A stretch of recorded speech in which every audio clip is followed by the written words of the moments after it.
So as Puerto Rico is dealing with this humanitarian crisis we've been watching, it's affecting more than 3 million Americans. President Trump is attacking the mayor of San Juan in a barrage of early morning tweets. The mayor said that the mayor of San Juan, who was very complimentary only a few days ago, has now been told by the Democrats that you must be nasty to Trump.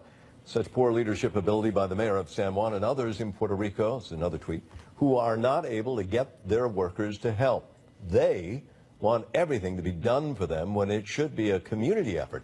10,000 federal workers now on the island doing a fantastic job. Again, those are tweets from the President of the United States. FEMA and the governor of Puerto Rico just gave an update on the recovery effort. Here's what we know right now. 51 hospitals are open. 50% of the gas stations are now operational, and FEMA is working on distribution of food. The governor also blasted anyone making the crisis in Puerto Rico about playing politics. I've spoken to the president. I don't feel that that message was sent in general. I do reiterate that the only way for this to work is for us to have collaboration. And let me stress this. I am committed to collaborating with everybody. This is a point where we can't look at small differences. We can't establish, differences based on politics. Now this, as President Trump's Health and Human Services Secretary Tom Price is forced to resign after a scandal. Remember, Price dominated headlines after it was revealed he used taxpayer money to take private flights for government business. He ran up a tab of more than $1 million for non-commercial flights. Well, let's get back to Puerto Rico here, because officials there and here in the States are pleading with President Trump for more aid after Hurricane Maria destroyed so much of that island. Well, we talked earlier with New York City Council Speaker Melissa Mark Viverito, and that was just a short while ago. And she says, you know what, for her, this is personal.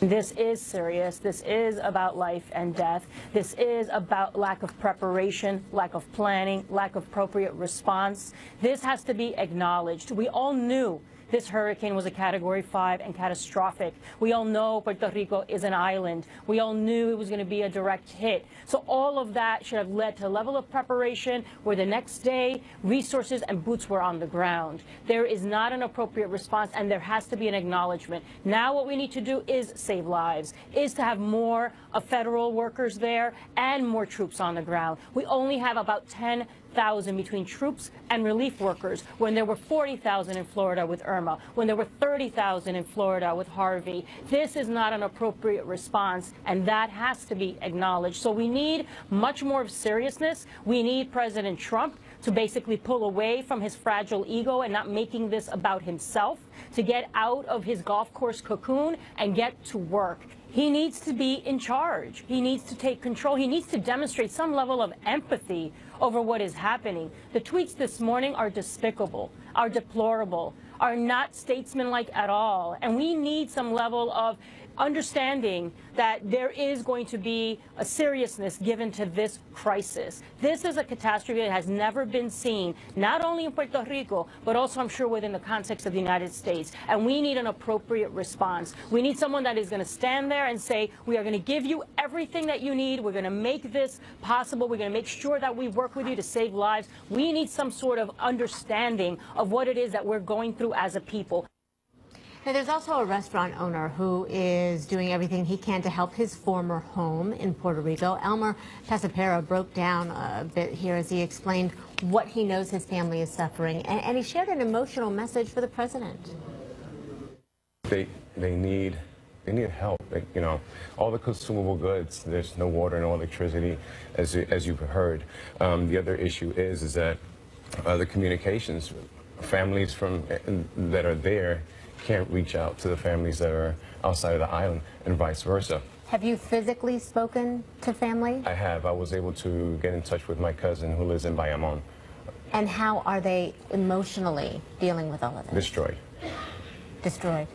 Yes. And what does he say to you? First of all, they never experienced this. And second of all, she told me, Elmer, however you remember home, it doesn't exist anymore. That breaks my heart to hear her say that. She says, I literally stepped out of the house.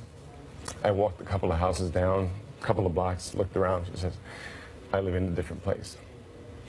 Everything that she remembered is gone. And just to hear that plea, to hear that cry for help, it drove me to do the efforts that I'm doing here now. We don't want anything done for us. We're survivors, we're warriors. But in return, we've given our lives to this nation. So is that a lot to ask? You need to do this yesterday. You need to get your hands in there, get involved, get dirty. Go look around.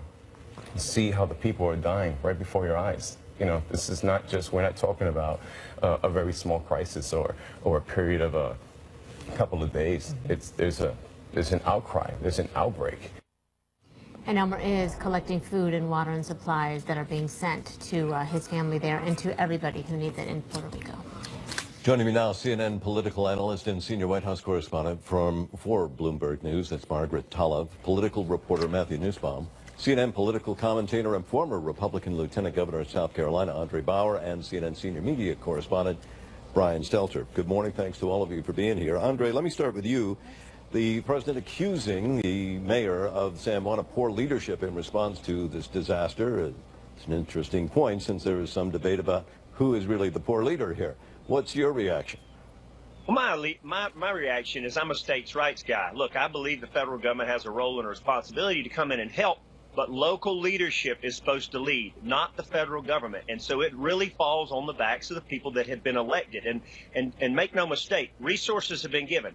11 major highways cleared, 10,000 people down there. You've got an acting secretary on the ground, 4-star general, 11 points of distribution, 500 gas stations have been given gas, airdropped supplies into places where they can't get the major hub, $40 million available for emergency road right now. And so things have been done. And so the federal government has come in, but they are not. My feeling is the federal government's role is not to come in and take over. That may sound good, but as a local guy that served in local elected office, I wouldn't want the federal government to ever come in and take over. I think I know what my people need better than the federal government. So well, and the mayor of San Juan has made that point. She said that if you turn it over to the local municipalities, they'll distribute the aid.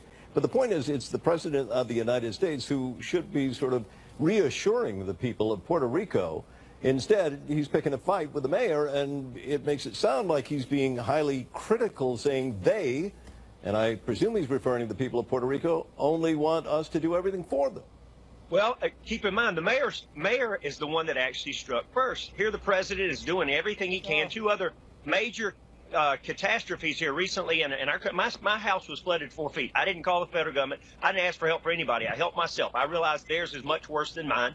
But I think the mentality too often is to turn to Washington every time you turn around. And local leadership needs to take this bull by the horns. If the federal government comes in and helps, that's great. But again, this is a territory, and they need to take care of themselves, and we have given them an unbelievable amount of supplies. But to fault the president, when he's personally coming down there on Tuesday, he sent members of his staff, and he said, wait a minute, we want to get a full understanding before we just immediately send funds down there. And as a taxpayer, I think that is prudent that we make sure that the funds are spent as efficiently and effectively as possible, not just, hey, here's a ton of money, and then go not make sure it's spent appropriately. These folks need help, but it needs to be done in an organized manner with a lot of thought put behind it before you just immediately throw money at it. All right, hold on, Andre. Let me bring in Brian, because I think I heard him gasp there at one point. Brian? I recognize that President Trump is a counterpuncher, Andre. I know that's his brand. He's been saying that and doing that for 30 or 40 years. But is it ever appropriate to counterpunch, even if you think you've been punched, and we can argue that whether he's been punched or not by anyone in Puerto Rico, even if you think he has been punched, is it presidential to punch back in the middle of a catastrophe?